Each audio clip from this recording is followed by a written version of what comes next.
Olá, meus irmãos, minhas irmãs, Deus abençoe a todos, tudo bem com vocês? Eu espero que sim.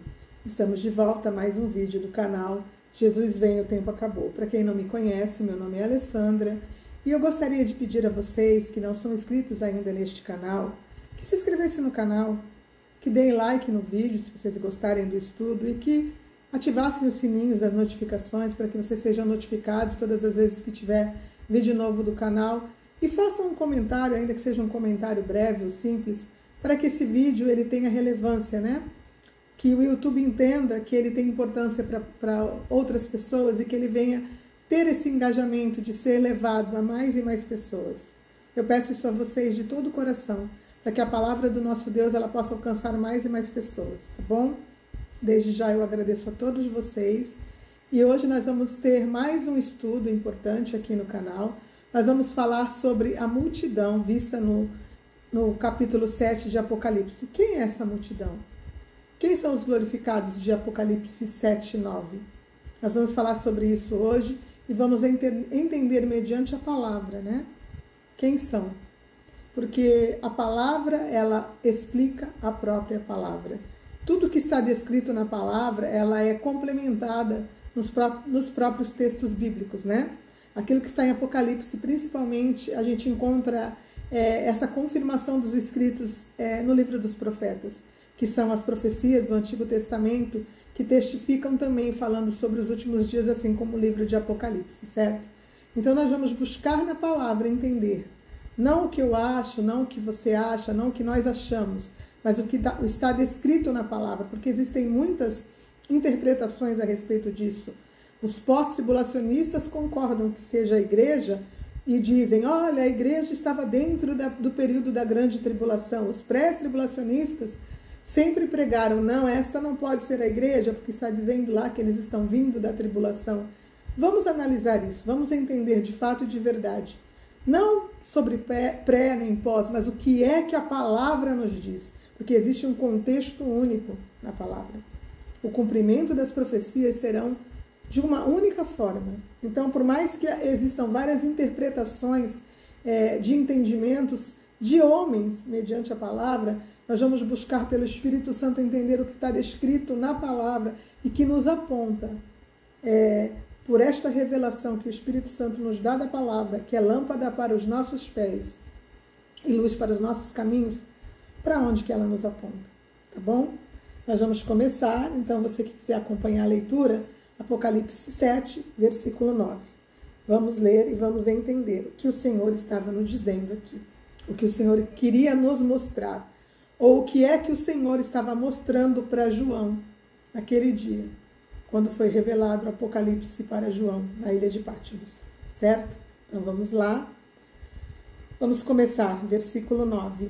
Depois destas coisas vi, eis grande multidão que ninguém podia enumerar. Então a gente já sabe que é uma grande multidão que ninguém podia enumerar, de todas as nações, tribos, povos e línguas, em pé diante do trono e diante do Cordeiro, vestidos de vestiduras brancas e com palmas nas mãos. Então a gente vê aqui já alguns pontos que dão para nós já uma ênfase do que estava sendo dito aqui, o que estava querendo nos mostrar aqui.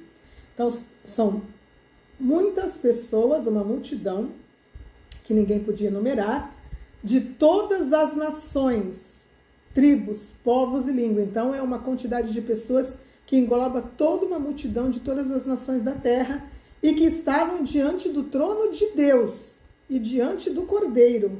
Olha que coisa gloriosa, estavam na presença do Deus Pai e do Cordeiro Santo e estavam vestidos de vestiduras brancas. Vamos analisar o contexto de vestiduras brancas e vamos entender quem veste vestiduras brancas. Quando a gente vai para Apocalipse no capítulo 3, a gente consegue ter um primeiro entendimento a respeito disso, certo? Apocalipse 3, versículo 5. 3:5. Vamos ver aqui. Eu vou ler o 4 para a gente poder entender o contexto e na sequência eu já leio o 5, certo? Aqui está falando da igreja de Sardes. Vamos lá, 3, 4. Tens, contudo, em Sardes, umas poucas pessoas que não contaminaram as suas vestiduras e andarão de branco junto comigo, pois são dignas. Então, aqueles que vão andar de branco com o Senhor Jesus por serem entendidos por Deus como dignas, são aqueles que não contaminaram as suas vestiduras. Então, o fato de as pessoas terem vestiduras contaminadas o que significa? Pelo pecado, ou seja, estar vivendo na prática do pecado, ou estar vivendo uma vida que não condiz com aquilo que a palavra do Senhor nos manda, faz com que essas pessoas não tenham a condição de ser estes daqui, que estarão de branco, vestidos de vestiduras brancas, e andarão com o Senhor, pois são considerados dignos. Vamos continuar.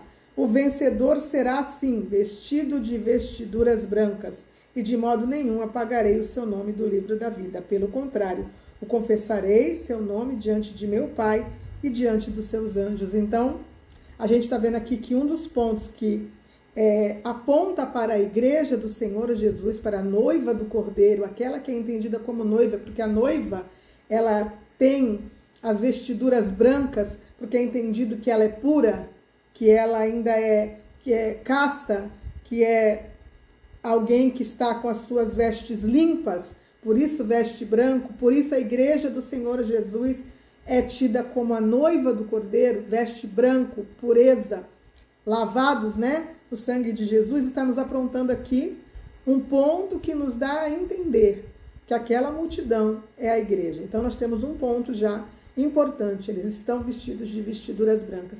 Quem veste vestiduras brancas? A igreja do Senhor Jesus. Aí a gente vai para Apocalipse 19, a gente vai ficar passeando um pouquinho na palavra para a gente entender a respeito das vestes brancas, certo? A gente vai para Apocalipse 19, no versículo, vamos ver aqui, 7, 9 e 7. Alegremos-nos e exultemos, e demos-lhe glória, porque são chegadas as bodas do Cordeiro, cuja esposa a si mesmo já se ataviou, pois lhe foi dado vestir-se de linho finíssimo, resplandecente e puro. Resplandecente é aquele que resplandece, se resplandece como luz, é porque é branco, puro, Porque o linho finíssimo são os atos de justiça dos santos. Tá, então nós sabemos aqui que está dizendo para nós que a noiva do Cordeiro, que aqui das bodas do Cordeiro vai se tornar a esposa, que aqui já estava ataviada, ou seja, já estava pronta, Já estava totalmente vestida para este momento, pronta, ataviada, ela também veste vestiduras brancas. Aí a gente vai aqui para a continuação do capítulo 19, a gente vai aqui para o versículo 14. E seguiam-nos os exércitos que há no céu, montados nos cavalos brancos com vestiduras de linho finíssimo, branco e puro. Então, nós vemos aqui que a igreja do Senhor Jesus, que virá com ele no dia em que ele descerá para proclamar o juízo de Deus, ou o juízo do Cordeiro, ou o grande dia do Senhor, sobre todos aqueles que, junto com o anticristo, neste reino que será os últimos 7 anos do reinado do homem na terra, estarão totalmente contrários a Deus, totalmente abominação ao Senhor, e o Senhor descerá para fazer com que este juízo seja proclamado. Eles vêm com o Senhor vestidos de vestiduras brancas e pura, certo? Então, nós já estamos vendo aqui também que a igreja do Senhor Jesus veste vestiduras brancas. Vamos continuar para a gente poder entender ponto a ponto, certo? Aqui está dizendo que eles vestem vestiduras brancas e que estão com palmas nas mãos. O que significa palmas nas mãos? A gente vai entender isso aqui também, porque isso aqui também tem um contexto muito importante com relação a explicar quem é este povo, quem é esta grande multidão. A gente vai para Deuteronômio 16. Deuteronômio 16. E a gente vai entender, falar um pouquinho sobre palmas nas mãos. Deuteronômio 16. 16, 13. Então tá, vamos lá. 13. A festa dos tabernáculos. Celebrá-las por 7 dias, quando houveres recolhido a tua eira do teu lugar. Então a gente sabe que a festa dos tabernáculos é a festa a última festa que acontece das 7 festas que existem, que o Senhor proclamou como festas do Senhor, ela é a última festa, a festa dos tabernáculos, né? Ou a festa das cabanas, que significa justamente a última colheita, porque existem colheitas feitas, né, no período agrícola do povo de Israel. A primeira colheita, que é conhecida como a festa das primícias, que é a colheita da cevada, que acontece na Páscoa. A colheita do trigo, que acontece na festa de Pentecostes, que é a segunda festa das primícias. E a última festa das colheitas, que é para justamente comemorar toda a última colheita desta cega, ou dessas plantações que são feitas de ano a ano, é a festa dos tabernáculos, que também é uma festa de colheita. A gente vai para o versículo 15 para a gente ver como que é verdade. Ainda falando sobre a festa dos tabernáculos. 7 dias celebrarás a festa ao Senhor teu Deus, no lugar em que o Senhor escolheu, porque o Senhor teu Deus há de abençoar-te em toda a tua colheita e em toda a obra das tuas mãos, pelo que de todo te alegrarás. Então a gente sabe que esta festa, ela era uma festa de colheita, e o que é que vão estar comemorando aquele povo que estará com palmas nas mãos? Será que terá sido a colheita? A grande colheita, a colheita do Senhor, a colheita da igreja, o arrebatamento da igreja? Nós sabemos que o arrebatamento da igreja é apontado para nós, em todo o contexto bíblico, como uma colheita. A colheita do trigo, a colheita daqueles que serão levados para o Senhor. Então, aqui está dizendo para nós que é uma festa de colheita, essa última festa, certo? Mas vamos continuar para a gente poder entender. Aí a gente vai para Levíticos 23, 40. Levíticos 23, 40. Vão acompanhando comigo para vocês entenderem. Levíticos 23, 40. A gente vai explicar ponto a ponto, porque é assim que a gente compreende a palavra, não é dedução própria. A gente tem que analisar o que está descrito. Por isso a importância de a gente buscar conhecer as Escrituras. Levítico 23, 40. Então vamos lá. 23, 40. Aqui também está falando sobre a festa dos tabernáculos, do 33 em diante. 23 do 33 em diante, vamos para o 40. No primeiro dia tomareis para vós outros frutos de árvores formosas, ramos de palmeiras, ou de palmas, né? Ramos de árvores frondosas e salgueiros de ribeiros, e por 7 dias vos alegrareis perante o Senhor vosso Deus. Então, na festa dos tabernáculos, era comemorado com folhas. Eles pegavam folhas de árvores frondosas, de palmeiras, e de árvores frondosas, salgueiros de ribeiro, para comemorar nessa festa. Nós sabemos também que a festa de tabernáculos, ou a festa das cabanas, ela é uma festa em que o povo de Israel ele deveria construir cabanas e passar 7 dias morando em cabanas, para comemorar a representação de quando eles foram tirados do Egito e passaram pelo deserto e moraram em cabanas. Que assim como eles estavam morando em cabanas, o Senhor também estava no meio deles no tabernáculo, que também era uma cabana. E esta representação significa, o que é tabernáculo?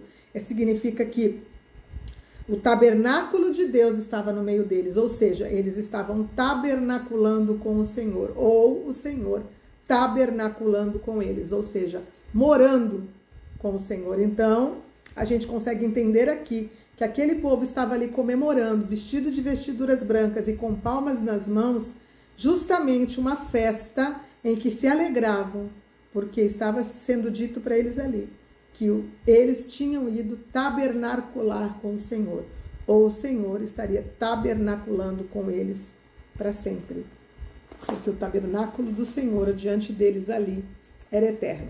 Mas vamos continuar para a gente ver se isso faz todo sentido mesmo?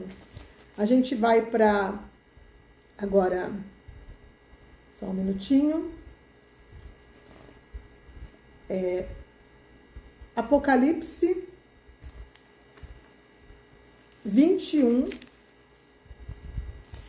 Eu vou deixar para ler esse Apocalipse 21, mas para depois, para vocês verem a confirmação de tudo isso, né? Eu ia ler agora, mas não vou ler não. Eu vou continuar aqui lendo a passagem de Apocalipse 7, eu ia ler 21, mas vou esperar, porque ela faz um contexto de vários pontos aqui, Apocalipse 21. A gente vai para lá daqui a pouquinho, vamos continuar. Então, a gente já leu o versículo 9, certo? Que eles estavam de vestiduras brancas e com palmas na mão. E clamavam com grande voz, dizendo: ao nosso Deus, que se assenta no trono e ao Cordeiro pertence à salvação. Então eles estavam comemorando ali a salvação. Salvação que pertence a Deus Pai e ao Cordeiro, que estava sendo estendida para eles. Todos os anjos estavam em pé, rodeando o trono. Os anciões e os 4 seres viventes diante do trono se prostraram sobre o seu rosto e adoraram a Deus, dizendo: Amém. O louvor, a glória, a sabedoria, as ações de graças, a honra e o poder e a força sejam ao nosso Deus pelos séculos dos séculos. Amém. Continuando. Agora é o 13. Um dos anciões tomou a palavra dizendo: Estes que se vestem de vestiduras brancas, quem são? E da onde vem? Então, aquela grande multidão de todas as tribos, povos, línguas e nações que estavam vestidos de vestiduras brancas, foi colocado diante de João uma pergunta: quem é esse povo que se veste de vestiduras brancas? E aí continua. João respondeu: Respondi-lhe, meu Senhor, tu o sabes. Ele então me disse: são estes os que vêm da grande tribulação. Lavaram as suas vestiduras e as alvejaram no sangue do Cordeiro. Então vamos lá. Está dizendo para nós aqui: são estes os que vêm da grande tribulação. Este é o ponto que causa toda a polêmica, né? Que a gente sabe, tanto que aquilo que eu expliquei já entre os pós e os prés. Só que vamos analisar o que é que estava sendo dito para João.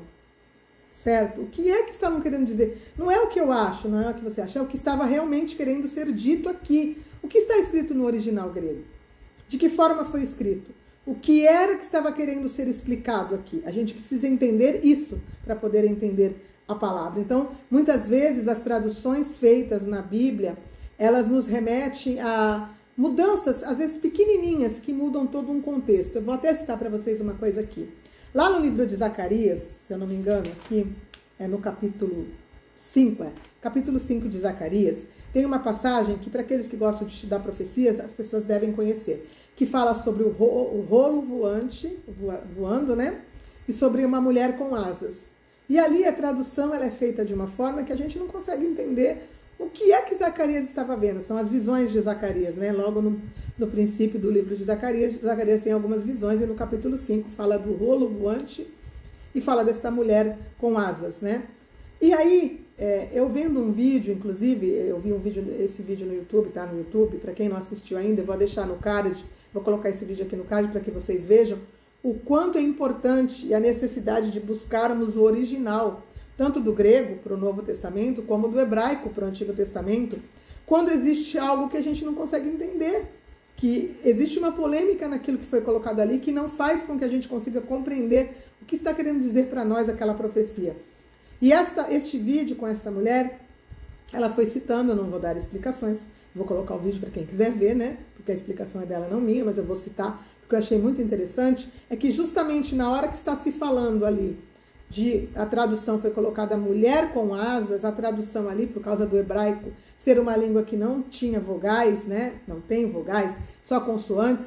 Hoje em dia, na língua moderna, eles ainda criaram algumas regras, né, de escrita que fazem com que você consiga diferenciar quando vai ser o A, o E, o I, o U, quais vogais que seriam colocadas ali para poder ser entendido o que está escrito na palavra, mas o povo antigo, eles entendiam quando estava escrito por causa do contexto, né, eles conseguiam entender o que estava escrito ali. Mas as traduções, muitas vezes, elas se equivocaram, tentando passar para nós aquilo que estava sendo dito, muitas vezes por causa de as línguas não terem as palavras que tinham ali para poder explicar exatamente o que estava sendo falado, ou muitas vezes por um equívoco de uma tradução, por não entender justamente o que estava descrito no original. Ali a mulher explica no vídeo que a palavra mulher não é mulher, mas é fogo, e nos dá um contexto totalmente diferente do que significava esse rolo voando com fogo.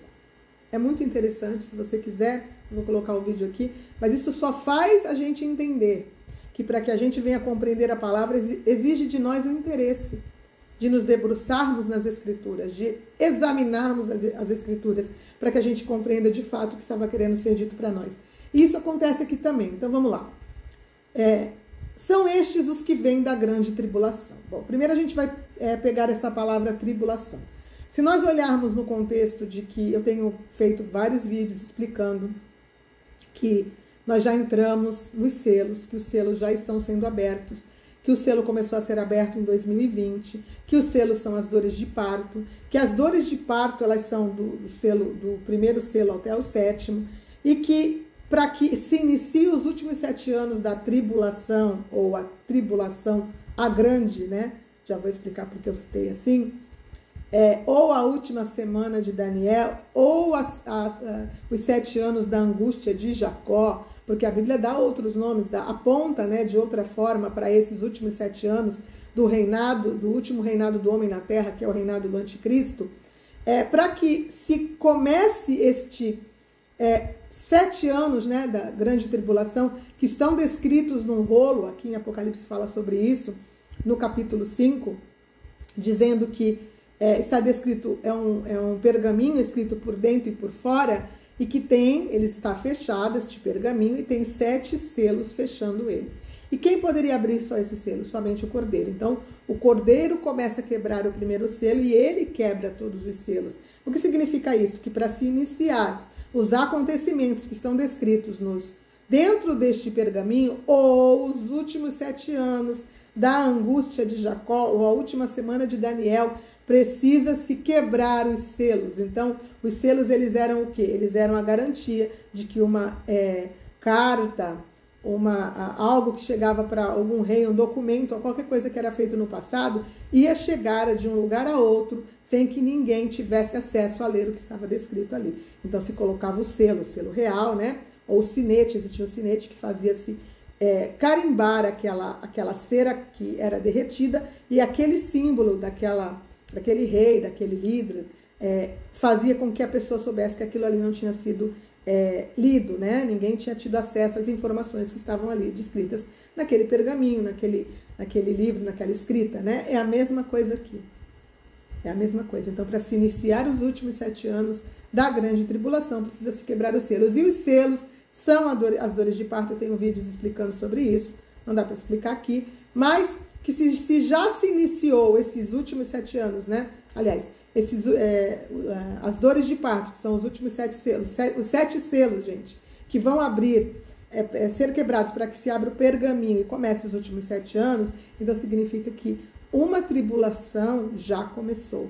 E tribulação, gente, este nome, a grande tribulação, ela não está na Bíblia rotulada como algo que é este nome que foi dado a ela, a grande tribulação. Nós é que colocamos assim, nós é que rotulamos estes últimos 7 anos de a grande tribulação.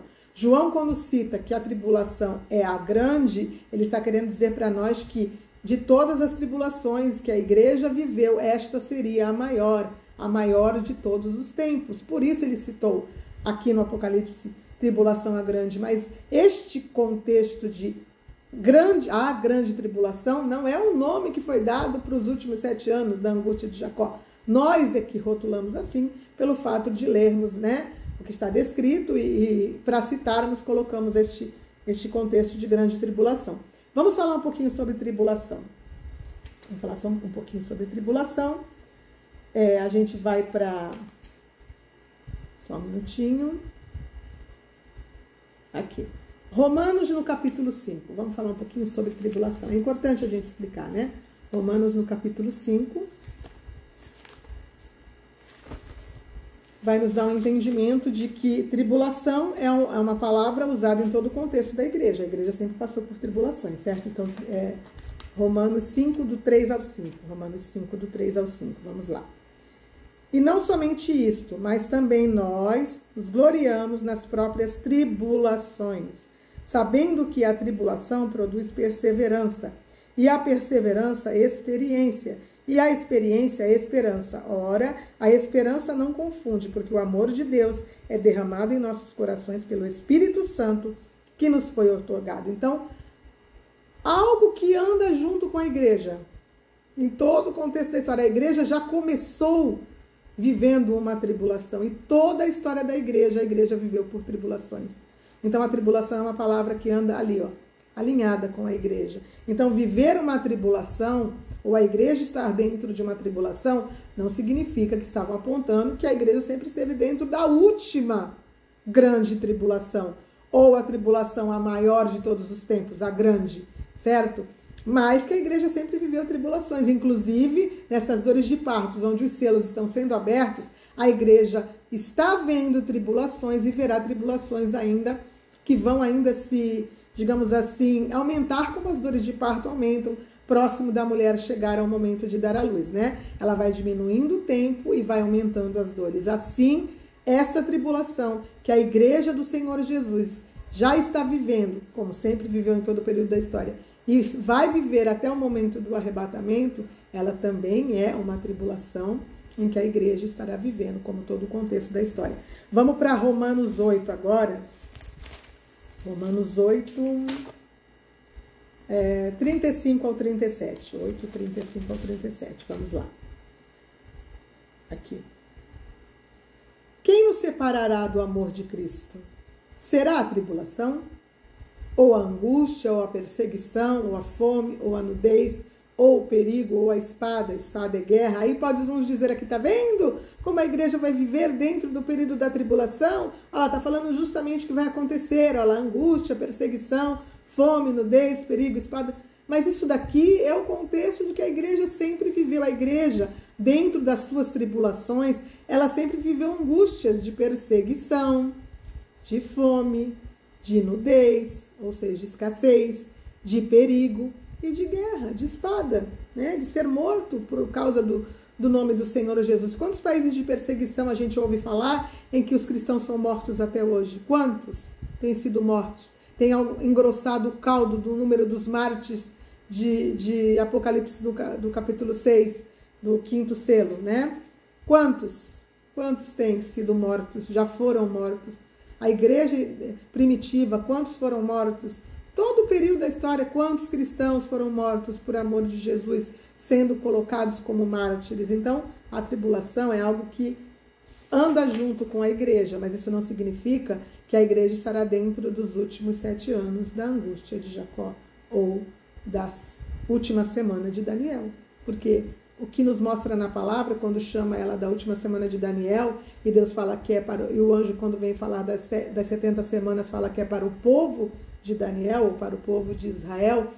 E a angústia de Jacó significa que também é a angústia em que o povo de Israel, ou seja, Jacó, Israel, iria viver. A gente vê que este momento, ele é um momento de que Deus ele vai entrar em... Como é que eu vou dizer? Em juízo com o povo de Israel para que eles possam se arrepender e que eles possam reconhecer o seu Messias, porque Deus também vai salvá-los. Assim como a igreja, né, recebeu salvação justamente porque eles foram cegados para que nós tivéssemos direito também a alcançar salvação, eles também serão salvos. Mas eles passarão justamente porque negaram a Jesus, porque mataram a Jesus, porque não reconheceram o momento da sua visitação. Eles viverão esse último momento, que é o momento da angústia de Jacó. Aí a gente vai para o Salmo 107, 19, para a gente ver mais um textinho aqui. Salmo 107, 19. Aqui, 19. Então, na sua angústia, clamarão ao Senhor, e ele clamaram ao Senhor, e ele os livrou das suas tribulações. Então, a igreja, o povo de Deus, né, em todo um contexto de história, ele sempre viveu os momentos de tribulação. Então, esta palavra, ela não remete simplesmente, porque foi colocado tribulação, estavam falando que eles estavam vivendo dentro dos 7 anos da tribulação. Eu falei isso porque eu quero explicar para vocês, ponto a ponto, para que vocês venham entender o que eu estou querendo dizer. Mas aqui estava dizendo para nós que esses são os que vêm da grande tribulação. Está escrito no original grego. Eu não estou mostrando textos aqui, porque eu já fiz vídeos mostrando dentro do original grego, né, descrito como que está escrito. Está escrito assim, que estão sendo tirados para fora da tribulação a grande. Entendeu? É isso que está escrito. Estão sendo tirados para fora da tribulação a grande, ou a maior de todos os tempos. Ou João queria dizer, eles estão sendo tirados para fora daquela que é a última tribulação, que é a última das tribulações, a grande tribulação, como nós, né, rotulamos ela. E aonde a gente vê, entender por que dentro do original, quando está lá na tradução, está descrito que eles estão sendo tirados para fora? Porque existe um verbo aqui, que foi traduzido aqui, são estes os que vêm da grande tribulação, que é o verbo ek, é o verbo do grego, ek, né? Que significa o quê? Eu vou ler para vocês aqui o significado deste verbo, certo? Eu já fiz vídeos falando sobre isso, inclusive eu tenho um videozinho curtinho no canal que chama-se Fora da Tribulação, que eu mostro esse contexto aqui. O que fala esse verbo ek, grego? Preposição primária denotando origem ou ponto de ação ou movimento que procede de dentro de, ou seja, é algo que está dentro está sendo tirado de dentro de algum lugar, dentro de, aí lugar, tempo, ou seja, de um lugar, sendo tirado para fora de um lugar, de um tempo ou de uma causa, literal ou figurativa, uma preposição que significa de dentro de, por ou fora de. Então, quando eles traduziram lá do original grego, que eu falo para vocês, que eles estavam sendo tirados para fora da tribulação, então significa que eles estavam sendo tirados para fora daquele momento de tribulação que estava se encaminhando para o período da tribulação, a grande ou a maior de todos os tempos. Aí você me pergunta, mas como assim você tem essa explicação para dar? Gente, esta palavra, verbo ek, né, que é uma preposição primária, ele é a raiz no grego, a palavra raiz, para justamente a palavra que a gente conhece como igreja. No grego, a palavra eclésia se escreve ek, que é o ek, que é a raiz desta palavra, né? E depois outro K, E-K-K-L-E-S-I-A, eclésia. E eclésia significa o que no grego? Igreja. Só que esta palavra eclésia, ela não foi uma palavra que ela foi criada para igreja, para chamar a reunião dos servos do Senhor, ou algo figurativo, algo religioso. Esta palavra não foi criada para isso. Esta palavra ela já existia no grego, e o significado dela, ou seja, o significado desta palavra é chamados para fora. Por que esta palavra foi usada pelo Senhor Jesus para descrever aqueles que seriam os seus salvos? Porque nós, a igreja do Senhor, somos aqueles que são chamados para fora, fora da tribulação.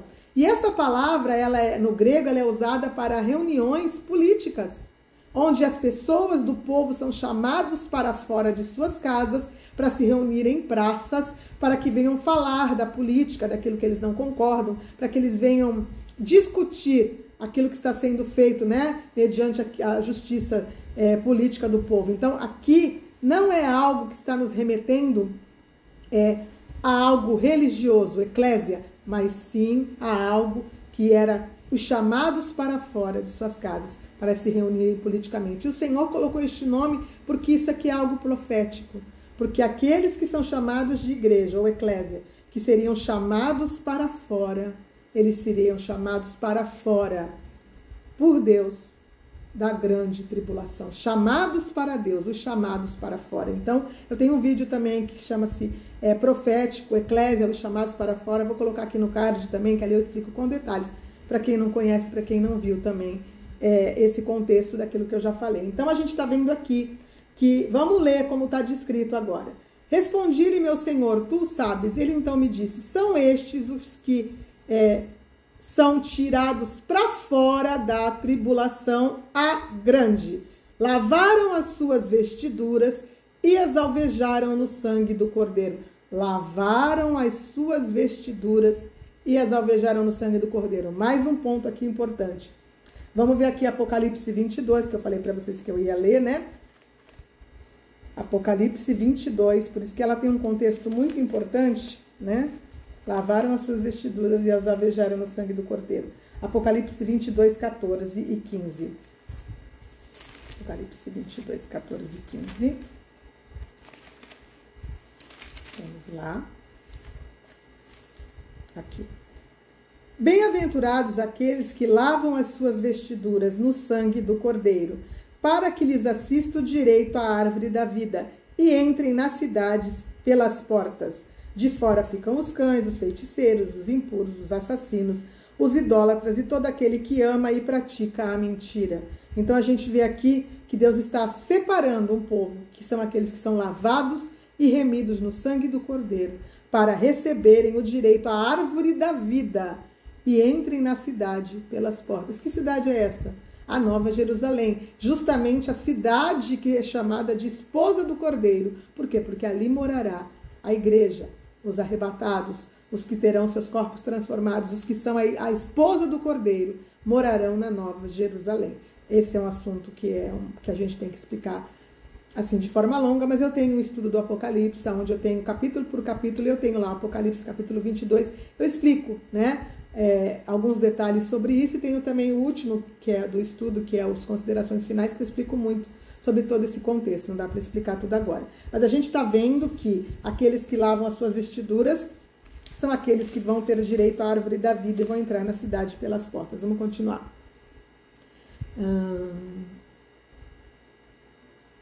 Deixa eu ver aqui. Ok, esquecendo no trono, sobre aqui. Razão porque se acham, agora é o 15, gente, 7:15. Razão porque se acham diante do trono de Deus e o servem de dia e de noite no seu santuário. E aquele que se assenta no trono estenderá sobre eles o seu tabernáculo. Ou seja, aqui está dizendo para nós, porque eles estavam comemorando como na festa dos tabernáculos, porque o Senhor estava estendendo para eles o seu tabernáculo, ou a sua morada eterna, ou aqueles que estavam ali, são aqueles que morarão eternamente com o Senhor, que tabernacularão eternamente com o Senhor, ou o Senhor tabernaculará eternamente com eles. Essa é a igreja do Senhor. Vamos continuar. Jamais terão fome, nunca jamais terão sede. Então a gente sabe que a igreja, em todo o contexto da história, ela passou por fome, ela passou por sede. Então aqui está dizendo para nós, olha, este povo aqui nunca mais terá fome. Então a igreja viu fome. Nunca mais terá sede. Então a igreja viu sede. Então a gente pode dizer, isso em todo o contexto da história, a igreja viu fome, viu sede, é verdade. Mas quando a gente analisa o próximo ponto, a gente vê que está falando para nós aqui dos últimos dias. Preste atenção. E não cairá sobre eles o sol e nem ardor algum. Isso significa que a igreja verá um exacerbado calor do sol, ardor do sol, calor do sol excessivo. Gente, o que está acontecendo nos últimos tempos? Com o sol, com o clima. As pessoas que estão analisando, que estão realmente ligadas nos acontecimentos, estão vendo que está tudo mudado. O clima está mudado, o clima está alterado. E existe calor que está acontecendo, que são calores que não são normais. Cada ano que passa, os verões eles batem recorde de calor, né? De temperaturas. Agora mesmo está tendo verão no hemisfério norte, existem pessoas morrendo.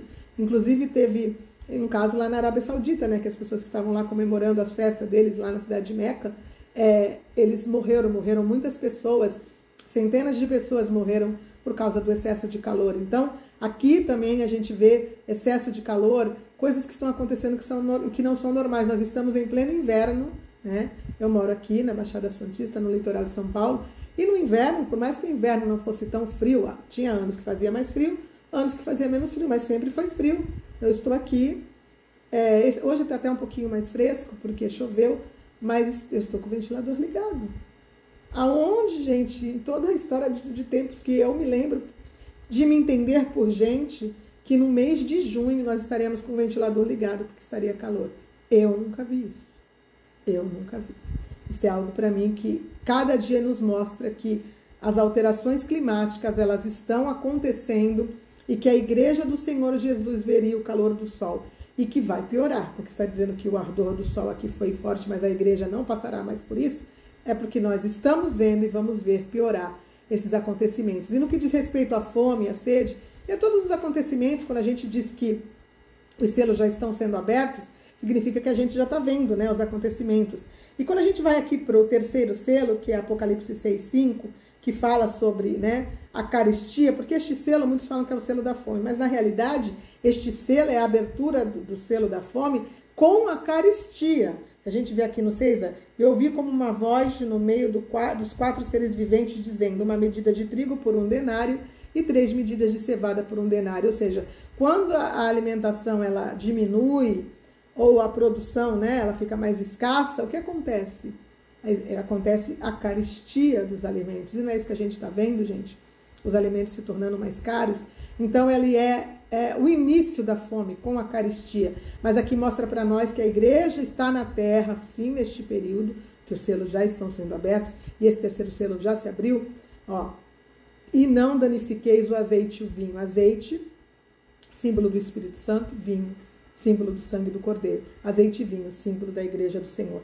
Mas está dizendo para nós que mesmo com tudo que a igreja verá, a igreja não será danificada. Ou seja, por mais que a igreja veja fome, por mais que a igreja veja sede, por mais que a igreja veja o ardor do sol, o calor, por mais que vejamos esses últimos momentos de tribulação, que a igreja estará aqui na terra, porque dentro dos últimos 7 anos da tribulação a grande, a igreja não estará na terra, ou seja, esta aqui vai ser a tribulação que a igreja verá, a igreja não será danificada. Então a gente consegue perceber de forma muito específica aqui que esta é uma representação da igreja. Vamos continuar para a gente continuar aqui na leitura. Vamos entender. Bom, Deus estendeu o tabernáculo, a igreja viu a fome, viu o calor do sol, e a gente vai continuar. Versículo 17. Pois o cordeiro que se encontra no meio do trono os apacentará, e os guiará para as fontes das águas da vida. Então, pois o cordeiro que se encontra no meio do trono os apacentará, e os guiará para as fontes das águas da vida. E Deus lhes enxugará dos olhos toda lágrima. A gente vai agora para, eu vou abrir aqui, para Apocalipse no capítulo 21, para a gente ver sobre esse contexto que eu falei que o capítulo 21 explicava muita coisa, né? Ele fechava todo esse ponto, e a gente vai ler agora aqui, 21:2, vamos lá.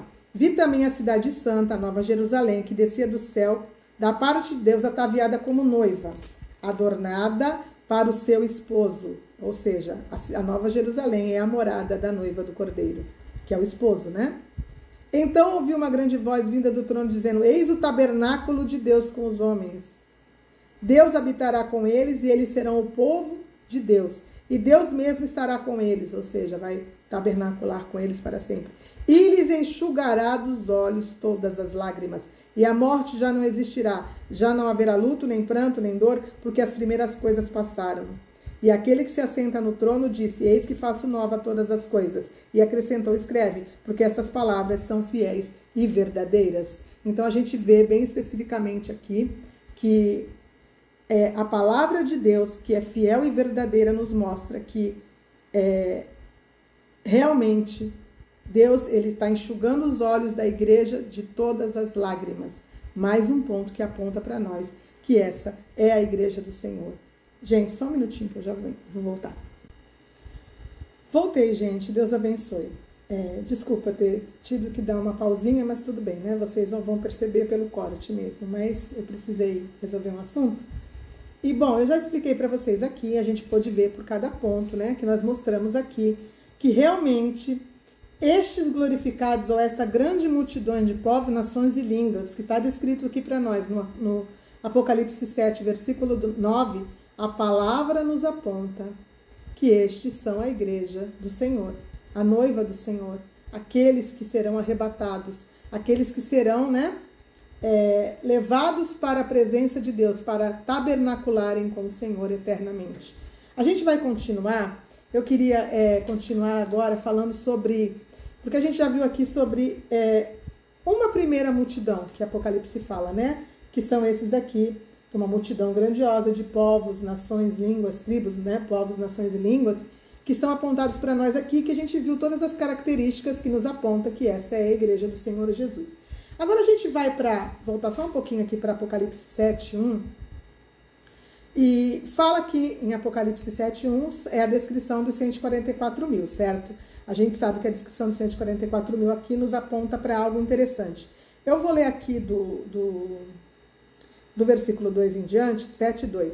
Vi outro anjo que subia do nascente do sol, tendo o selo de Deus vivo, e clamou com grande voz aos 4 anjos, aqueles os quais foram dado fazer dano à terra e ao mar, dizendo: não danifiqueis nem a terra, nem o mar, nem árvores, até selarmos na fronte os servos do nosso Deus. Aqui é mais uma multidão que está aqui descrita, né? Porque nós sabemos que 144 mil é uma grande multidão também, que está descrita para nós aqui em Apocalipse. A gente vai entender um pouquinho sobre este ponto aqui. Estes que Deus estava dizendo que era para o anjo, né? Esperar um pouquinho, não permitir que nada fosse danificado enquanto que eles não fossem selados, né? A gente vai falar já já sobre o que significa este selo, né? Que eles vão receber na fronte, mas o que eu iria dizer para vocês? Que os 144 mil, aqui descritos, né, como aqueles que serão selados, eles são parte da igreja do Senhor Jesus. Muitos vão me perguntar, como assim? Bom, todos aqueles que vão servir como instrumentos do Senhor Jesus, né, dentro de um período, mesmo dentro já da grande tribulação, como é o caso deles, eles são pessoas que aceitaram Jesus, são pessoas que se converteram, fazem parte de um corpo, o corpo da igreja do Senhor Jesus. Ela é um corpo só, de pessoas que no decorrer da história aceitaram o Senhor Jesus como seu Salvador, lavaram as suas vestiduras, as alvejaram no sangue do Cordeiro e estão aguardando, assim, como cada um de nós, né, esta salvação que nos foi prometida por Deus, por Senhor Jesus, porque Ele disse, né, que viria nos buscar e nos levaria para estarmos para sempre com Ele. Bom, se é tudo parte de um corpo só, o que está querendo dizer para nós aqui que estava acontecendo neste momento? Então Deus aqui, neste momento, Ele estava olhando para todo um corpo de pessoas, de uma grande multidão, de povos, nações, línguas, tribos, né?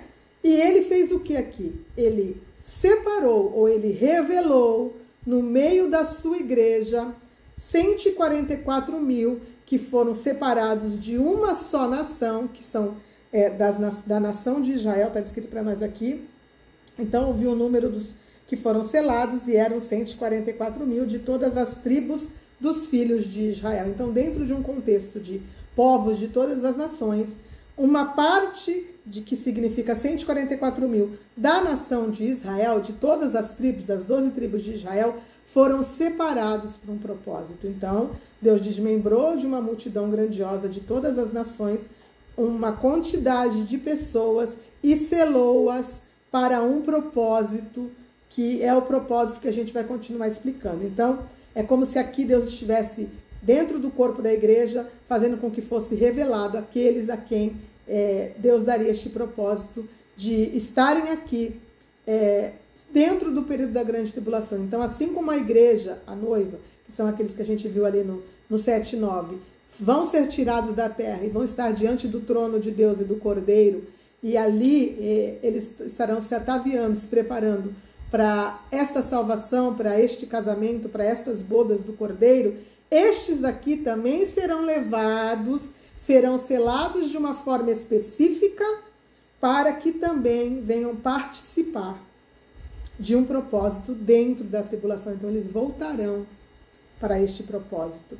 Eu vou ler com vocês Apocalipse 14:1, que também fala dos 144 mil, para a gente ver. É a mesma multidão, de 144 mil pessoas, que aqui também no capítulo 14 fala. Fala por quê? Porque aqui eles já estão num propósito, ou já estão sendo apontados como quem está sendo preparado para um propósito, certo? Então, 14:1.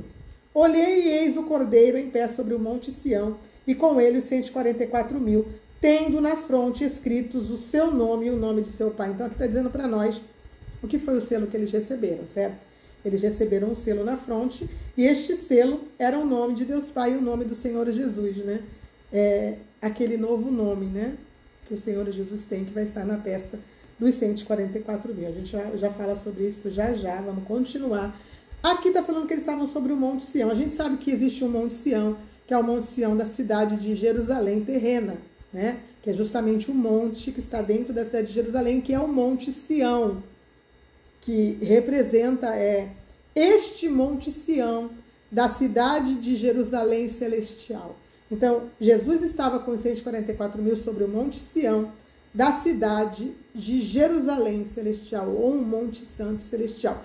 Por que você fala isso? Porque a gente vai continuar lendo e a gente vai ver que eles não estavam na terra aqui, mas eles estavam diante do trono de Deus, e eles estavam sendo preparados para um propósito, certo? Ouvi uma voz do céu como voz de muitas águas, como voz de grande trovão. Também a voz que ouvi era como arpistas quando tangem a sua harpa. Entoavam um novo cântico diante do trono e diante dos 4 seres viventes e dos anciões. E ninguém pôde aprender o cântico, senão os 144 mil que foram comprados da terra. Então está dizendo para nós aqui que o cântico foi ensinado para eles e só os 144 mil puderam aprender. Então não eram só eles que estavam lá, mas eles estavam separados para um propósito. E este cântico que eles estavam aprendendo provavelmente é algo que diz respeito à missão que os 144 mil terão aqui na Terra, quando voltarem para a Terra já dentro dos últimos 7 anos para cumprirem este propósito. Então, são estes os que não se macularam com mulheres, ou seja, sem máculas, sem manchas, sem rugas, lavados e remidos no sangue do Cordeiro. Não se macularam com mulheres não quer dizer que eles eram virgens no sentido humano, físico, porque a Bíblia compara a igreja do Senhor Jesus como uma mulher, certo? E aqui eles também não se macularam com mulheres. A igreja ela é comparada com mulher, mas a igreja que não condiz com a vontade de Deus também é comparada com a mulher prostituta. A mulher prostituta é a igreja corrompida ou a religião corrompida. Então aqui está falando para nós que eles não se corromperam com as religiões, eles não se corromperam com as igrejas caídas, eles não se deixaram corromper pelos ensinos enganosos, mas manteram-se firmes e fiéis, lavados e sem mácula diante de Deus, porque são castos. São eles os seguidores do Cordeiro por onde quer que ele vá. Isso nos mostra mais uma vez que esses 144 mil que serão tirados de um corpo só da igreja e serão separados e selados para um propósito, são parte da igreja, ou seja, seguidores do Cordeiro por onde quer que ele vá, e assim continuarão sendo, né? Representantes do Cordeiro aqui na terra. São os que foram redimidos dentre os homens, primícias para Deus e para o Cordeiro. Lembrando que quem é a primícia do povo de Deus na terra? O povo de Israel. O povo de Israel é a primícia de Deus na terra. Então, quando chama aqui os 144 mil de todas as 12 tribos de Israel de primícias, está dizendo para nós que o primeiro povo a qual o Senhor chamou dele, que foi o povo peculiar, que Deus preparou para ele, foi o povo de Israel. A igreja, ela veio depois, certo? Foi estendido para nós essa bênção de também passarmos a ser chamados de filhos de Deus. Mas quem entrou como primícia foram eles, foram o povo de Israel, e eles são das 12 tribos de Israel. Muitos provavelmente nem sabem, porque nós temos que nos lembrar que 10 tribos, elas se perderam no meio da história. As 10 tribos de Israel, que era Israel, que foram levados cativos para a Síria e que se perderam no meio da história. Então, no meio das nações, existem pessoas que são das 12 tribos de Israel e que nem sabem. E tudo isso tem um propósito. Deus tem um propósito também para isso, porque ele queria manter escondido estes dentro da igreja, no contexto de um corpo, que seriam selados para um propósito, né? Porque Deus tem um propósito para eles em que, quando eles estiverem aqui, com este selo de Deus, mostrando que pertencem ao Senhor, eles não poderão ser tocados. Mesmo estando dentro do último reino, que é o reino do anticristo, eles não poderão ser tocados. Então, e não se achou mentira na sua boca, e não tem mácula. Não se macularam e não tem mácula. Lembrando que seres humanos nenhum são livres de pecados, certo? Não existem super seres humanos. Esses daqui são os super seres humanos, os super homens do Senhor. Não, todos nós somos pecadores. A Bíblia fala que todos pecaram e carecem da glória de Deus. O que faz com que eles sejam representados dessa forma aqui? Justamente eles terem sido lavados e remidos no sangue do Cordeiro. Se tornaram castos, se tornaram sem máculas, se tornaram lavados, se tornaram puros. Por quê? Porque o sangue de Cristo nos purifica de todo pecado. Então, esses aqui, que são os 144 mil, são parte da igreja, mas só que são parte das 12 tribos de Israel, que serão separados neste momento para um propósito. Então, a gente está vendo aqui que no momento em que a igreja do Senhor Jesus será arrebatada, Deus primeiro pega eles, revela dentro deles os 144 mil, sela eles para um propósito, leva eles para aprenderem um cântico diferente nos céus, e a igreja ela é levada também de vestiduras brancas de todos os povos, tribos, línguas e nações para estarem diante do trono, porque ali estarão tabernaculando com o Senhor para todo sempre. Eu espero que vocês estejam entendendo o que eu estou explicando para vocês. Nós vamos continuar vendo mais uma turma aqui que é apontada para nós dentro do livro de Apocalipse. A gente vai dar nomes a cada grupo de pessoas que é apresentado aqui. Então a gente vai para Apocalipse 15, 2. Mais uma turma aqui sendo vista. Vi como que o mar de vidro mesclado com fogo, e os vencedores da besta e da sua imagem. Lembrando que este mar de vidro mesclado com fogo está diante do trono de Deus também, certo? Quando a gente vai lá para o capítulo 4 de Apocalipse, lá está dizendo para nós que diante do trono tem um mar de vidro. Um mar de vidro. E eles estão sobre este mar de vidro mesclado com fogo, olha só. E eles são quem? Os vencedores da besta, da sua imagem e do número do seu nome, que se achavam em pé no mar de vidro, tendo harpas de Deus. Gente, vamos reparar alguns detalhes aqui. Primeiro, está sendo especificado para nós que eles venceram o anticristo, venceram a sua imagem, venceram a sua marca, ou seja, não aceitaram a sua marca, e estão diante de Deus justamente por terem negado, né, o propósito e a investida do anticristo, de eles servirem a ele. Mas está dizendo para nós aqui que eles não estão vestidos de vestiduras brancas. Isso não significa, gente, que eles não são salvos. Mas aqui não especifica para nós vestiduras brancas, ó. Eles estão aqui, os vencedores da besta, da sua imagem e do número do seu nome, que se acham de pé sobre o mar de vidro, tendo harpas de Deus na mão, e entoavam o cântico de Moisés, servo de Deus, e o cântico do Cordeiro, dizendo: grande e admirável são as suas obras. E aí continua, né? A gente vê aqui que esta quantidade de pessoas aqui não diz que é uma multidão, né? Diz que viu, vamos ver aqui, os vencedores, não diz a quantidade de pessoas que são, mas que são pessoas que vieram de dentro da grande tribulação, porque estes aqui estiveram diante do anticristo, estiveram diante da sua imagem, estiveram diante da sua marca, e tiveram que negar para estarem aqui nos céus, no mar de vidro mesclado com fogo, diante do trono de Deus. Então, estes aqui são aqueles que vieram da tribulação. Mas como que eles vieram da tribulação? Porque aqui não está dizendo para nós nem que são almas, aqui não está dizendo para nós que estão vestidos de branco, aqui não está dizendo para nós nada a não ser que viu os vencedores. Vencedores, simplesmente. Eu vou separar para vocês aqui, lendo no texto, dois tipos de vencedores que venceram o anticristo, a sua imagem, a sua marca, que estão descritos dentro do período da tribulação e que aqui provavelmente estavam diante do trono. As duas turmas, ou as duas qualidades de pessoas. Eu vou ler para vocês aqui, a gente vai voltar para Apocalipse 14, e eu quero ler para vocês aqui Apocalipse 14. Eu vou começar no 10, 14 e 10, só para vocês entenderem, tá? Também esse beberá do vinho da cólera de Deus, preparado sem mistura, do cálice da sua ira, e será atormentado com fogo e enxofre diante dos santos anjos e na presença do Cordeiro. Eu vou ler o versículo 9, porque eu quero que vocês entendam. Seguiu-se a este o outro anjo, o terceiro, dizendo em grande voz: se alguém adora a besta, vencedores da besta, e a sua imagem, vencedores da sua imagem, e recebe a sua marca na fronte ou sobre a mão, vencedores da marca na fronte e na mão, ou seja, não são aqueles que estavam apontados lá, que está falando de um povo que aceitou. Também esses beberá do vinho da cólera de Deus, preparado sem mistura, do cálice da sua ira, e será atormentado com fogo e enxofre. Então, estes que participaram de todo o propósito do anticristo, eles beberão do cálice da ira do Senhor, que está aqui, descrita mais abaixo, e eles serão atormentados com fogo e enxofre diante dos santos anjos e na presença do Cordeiro, e a fumaça do seu tormento sobe pelos séculos dos séculos, e não terão descanso algum, nem de dia nem de noite, os adoradores da besta, da sua imagem, e quem quer que receba a sua marca, a marca do seu nome. Então aqui está dizendo para nós que este povo que recebeu toda esta marca, que adorou a imagem da besta, que adorou a besta, que eles não terão salvação, que eles receberão a ira de Deus. Mas o que tem a ver com aquele povo que estava lá agora, que a gente leu no capítulo 15, diante daquele mar de vidro mesclado com fogo? Aí a gente vai para o versículo 12. Aqui está a perseverança dos santos, os que guardam os mandamentos de Deus e a fé em Jesus. Então, aqueles que guardam o mandamento de Deus e a fé em Jesus, está dizendo para nós aqui que eles tiveram uma perseverança.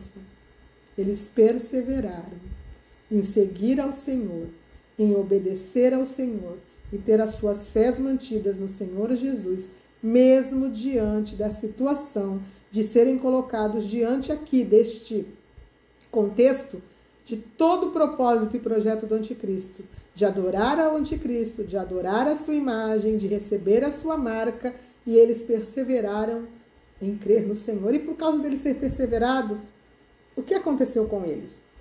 Vamos continuar no versículo 3. Então ouvi uma voz do céu dizendo: escreve, Bem-aventurados os mortos, que desde agora morrem no Senhor. Sim, diz o Espírito, para que descansem das suas fadigas, pois as suas obras os acompanham. Então está dizendo para nós aqui que por causa de perseverarem, muitos morreram. Bem-aventurados os mortos, que desde agora morrem no Senhor. Então eles são bem-aventurados, porque morreram no Senhor, perseverando em crer no Senhor e em não participar do propósito e nem das obras e nem dos projetos do reino do anticristo. Então a gente sabe aqui que tem uma turma de vencedores que venceram, mas que para vencer eles precisaram entregar as suas próprias vidas à morte, certo? Vamos continuar. E aí tem mais uma turma aqui, ó. Olhei e eis uma nuvem branca, e sentado sobre a nuvem um semelhante ao Filho do Homem, tendo na cabeça uma coroa de ouro e na mão uma foice afiada. Outro anjo saiu do santuário gritando com grande voz para aquele que se achava sentado sobre a nuvem: toma a tua foice e ceifa, pois chegou a hora de ceifar, visto que a seara da terra já está madura.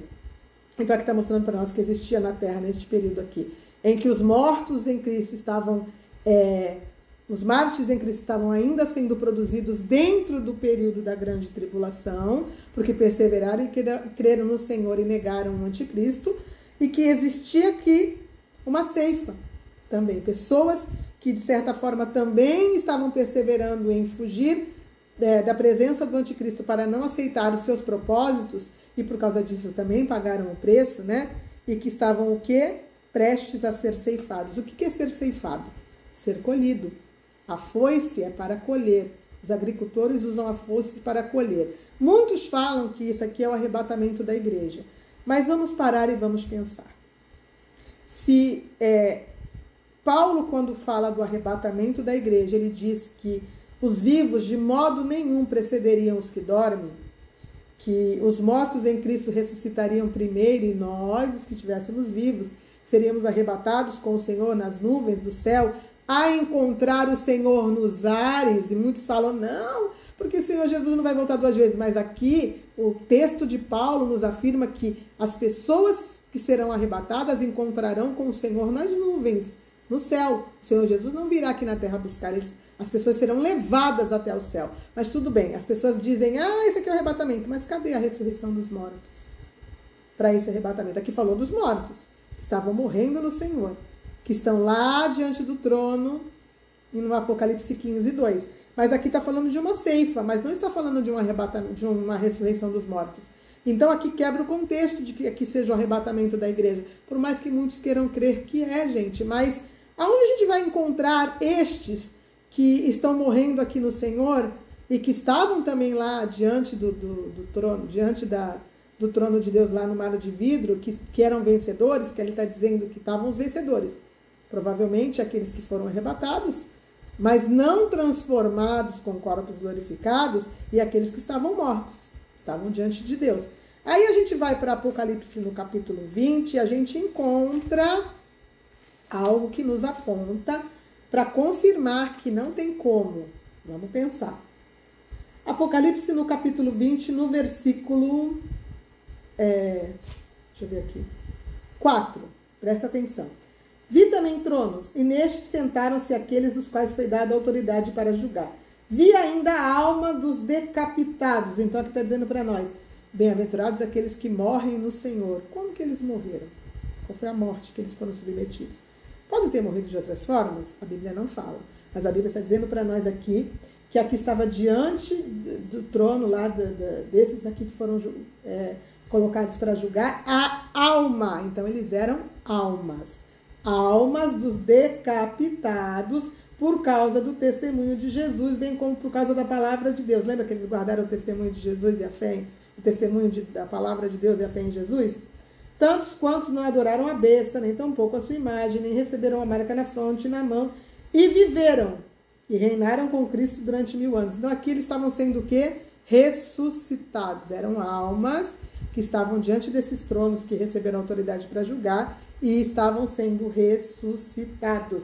O restante dos mortos não reviveram até que se completassem os 1000 anos. Então era uma ressurreição dos mortos. De quem? Dos que morreram dentro do período da tribulação, os decapitados. Então é essa que é a ressurreição que a Bíblia fala, que serão os mortos que ressuscitarão primeiro. Tá bom, mas por que não está mostrando aqui que estavam todos os mortos de toda a história dos cristãos? junto com os decapitados, para serem ressuscitados.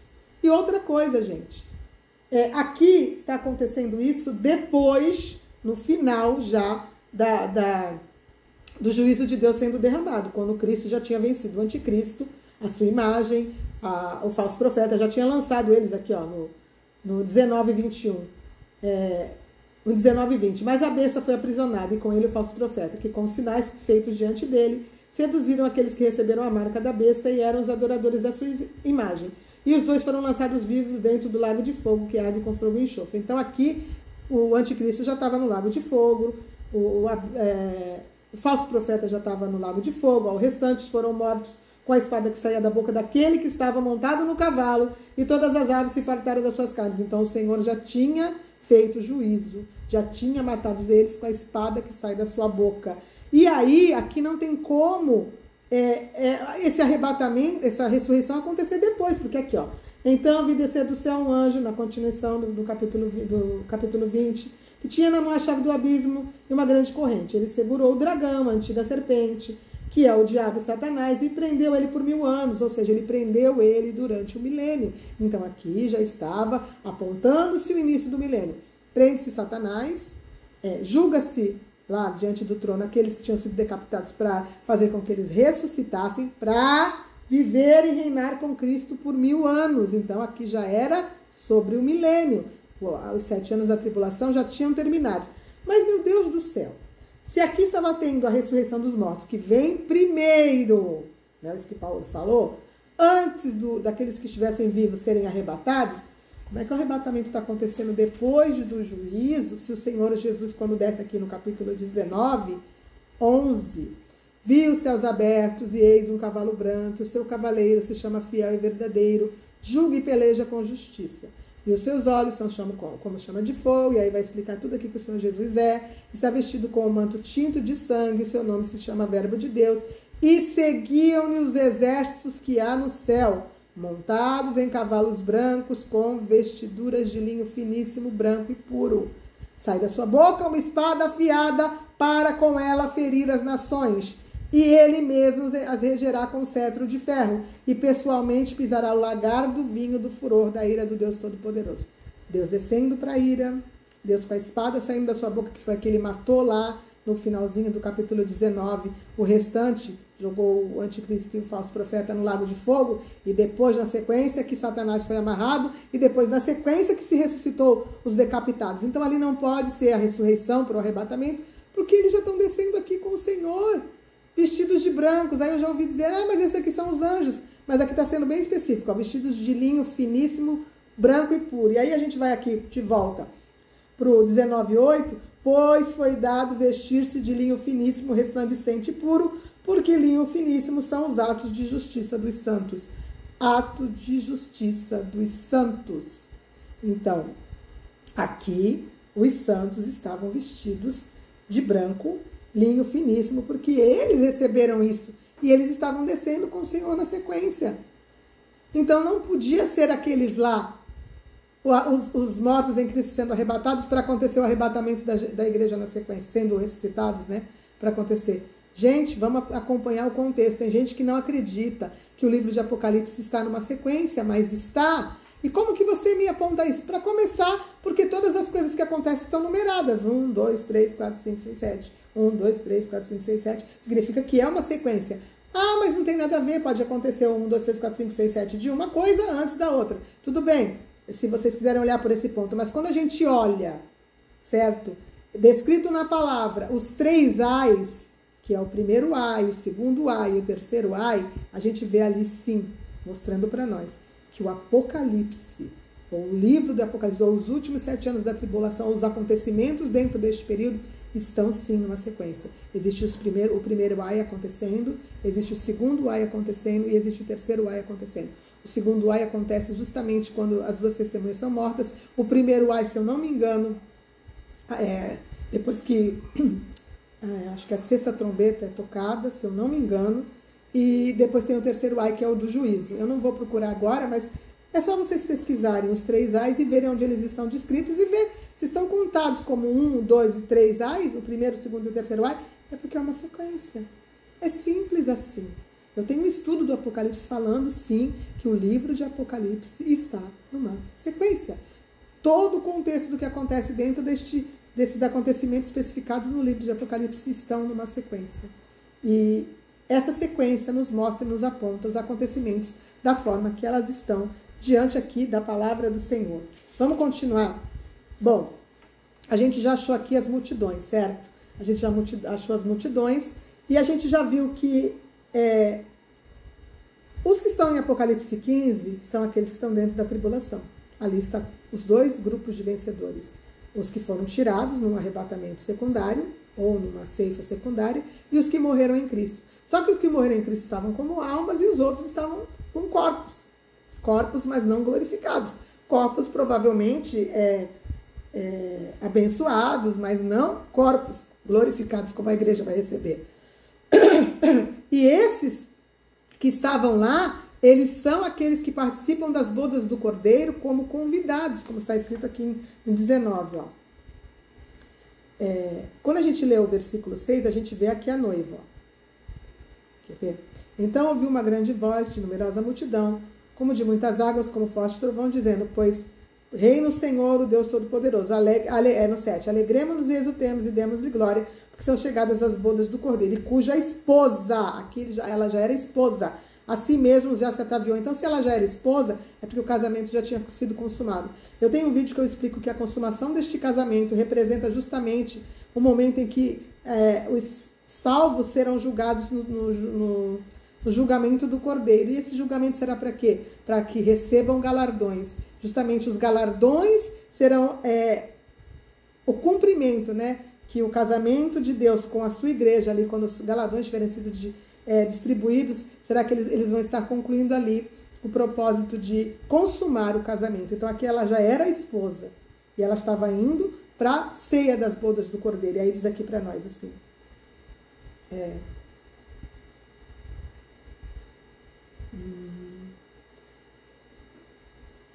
No 9. Então me falou o anjo, escreve, bem-aventurados aqueles que são chamados à ceia das bodas do Cordeiro. Então vai ter aqueles que vão ser chamados para esta ceia das bodas do Cordeiro com a sua esposa. Então a esposa está lá ceando com o noivo, com o Cordeiro, e existem aqueles que são chamados ou convidados, que serão aqueles que irão, sim, estarão lá, estarão nos céus, irão depois, que a gente vê aqui que os mortos morrerão em Cristo Jesus e haverá uma ceifa antes de se iniciar o juízo de Deus. Eu tenho vídeos falando sobre isso, não dá para explicar tudo, gente, o vídeo vai ficando grande, né? Se eu quiser explicar tudo, mas a realidade é essa, que existem aqueles que estarão, sim, participando da ceia das bodas do Cordeiro, mas não são a igreja, não são a esposa do Cordeiro, não são a noiva do Cordeiro que se tornará esposa, né? Vamos ver se eu tenho mais alguma coisa para explicar aqui, ou se eu já expliquei tudo. Vamos ver. Eu quero falar para vocês sobre a festa dos tabernáculos. Lá em Zacarias 14, a gente vai lá para Zacarias 14, eu acho importante falar, para só mais uma confirmação. Zacarias 14. Eu vou ler aqui do versículo 16 em diante. Aqui. A glória futura da cidade de Deus. Se a gente ler o 14 aqui do 1 ao 15, a gente vê que está falando justamente sobre o juízo de Deus, ó, o juízo sobre Jerusalém e os seus opressores. Aqui está falando sobre o juízo de Deus, do 1 ao 15. E aí depois a gente vê aqui a sequência. Todas as nações que restarem de todos os restantes que restarem de todas as nações, ou seja, aqueles que ficarem vivos de todas as nações que vierem contra Jerusalém, ou seja, as nações vão vir contra Jerusalém, vão participar da guerra junto com o anticristo, mas vai ter aqueles que vão restar que não vão ser aqueles que vão. São das nações, mas não vão juntos, são um povo, né? Vai sobrar pessoas vivas, ó. Contra Jerusalém, subirão de ano em ano para adorar o rei, o Senhor dos exércitos, e para celebrar a festa dos tabernáculos. Então, quando estiverem dentro do milênio, a festa que será comemorada de ano em ano será a festa dos tabernáculos.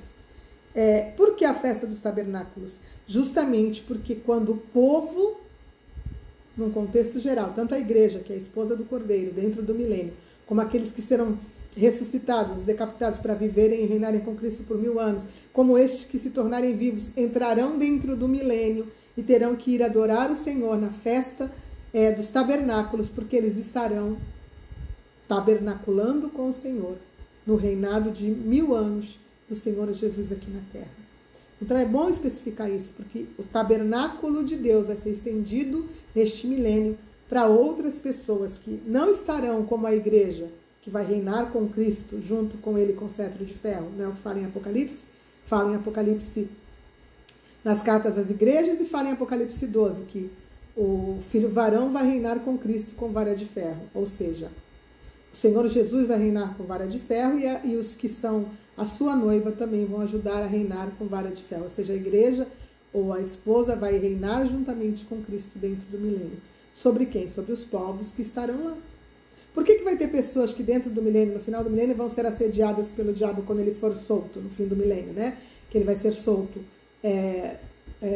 no finalzinho, como diz a palavra, que é necessário que ele seja solto.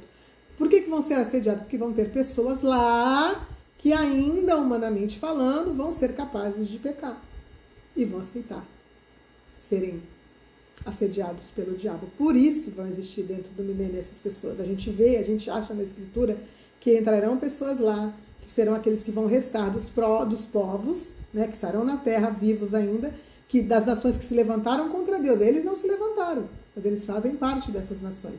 Então vai estar a igreja, ou a esposa, vai estar o povo de Israel, vai estar aqueles que ressuscitarão, que foram decapitados, vai estar aqueles que foram tirados nesta cefa e provavelmente voltarão nos seus corpos também, e vai estar este povo.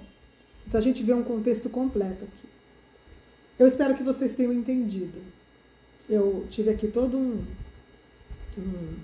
desenrolar da palavra para mostrar para vocês cada turma, né, que é especificada aqui no Apocalipse, de pessoas, de multidão de pessoas ou de junção de pessoas, que a Bíblia explica claramente aqui, numa sequência, quem são. Eu espero que vocês tenham entendido.